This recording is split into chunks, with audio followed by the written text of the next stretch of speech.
Masih ingat Bambang Tri? Dia dulu bikin tulisan stensilan judulnya Jokowi Undercover. Tapi dicuekin oleh Pak Jokowi. Nah, orang lain yang namanya disebut dalam buku itu tidak terima dan mengajukannya ke polisi. Akibatnya Bambang dipenjara, tapi bukannya kapok. Bambang ini kembali halu dan menyebar fitnah soal ijazah palsu Presiden Jokowi. Awalnya ujaran fitnah itu beredar di medsos dan dibiarkan saja. Tetapi Bambang makin menggila dan membawa gugatan itu dalam podcast Sugit Nur. Akibatnya, Bambang dan Sugit Nur dilaporkan ke polisi. Majelis Hakim Pengadilan Negeri Solo kemudian menjatuhkan vonis 6 tahun penjara kepada Bambang Tri dan Sugit Nur. Bambang Tri terbukti bersalah bersama-sama dengan Sugit Nur menyebarkan ujaran kebencian soal berita bohong soal ijazah palsu Presiden Jokowi hingga menimbulkan keonaran. Bambang Tri kemudian divonis penjara selama 6 tahun. Dalam pertimbangannya, Majelis Hakim menguraikan pertemuan antara Bambang Tri dan Sugit Nur Raharja atau Sugit Nur hingga keduanya melakukan podcast di channel YouTube Gus Nur 13 Official. Dalam podcast itu, Sugit Nur mengundang Bambang Tri untuk membahas dugaan ijazah palsu Presiden Jokowi. Bahkan, Bambang Tri diminta Sugit Nur melakukan sumpah mubahala untuk meyakinkan informasi yang diberikan itu benar. Bambang Tri memang apes dapat teman modelnya seperti Sugit Nur ini. Akhirnya, ia kembali terjerumus ke dalam kebodohan dan kembali mendapat ganjaran penjara.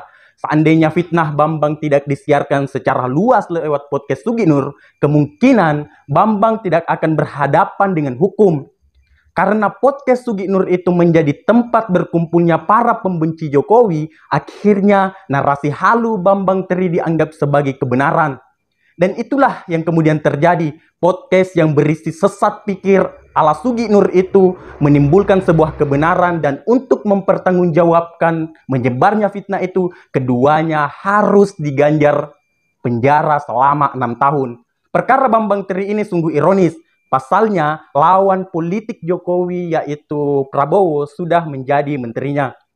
Persaingan keduanya telah selesai, tetapi para pendukung Prabowo masih ada saja yang belum bisa move on dan menerimanya.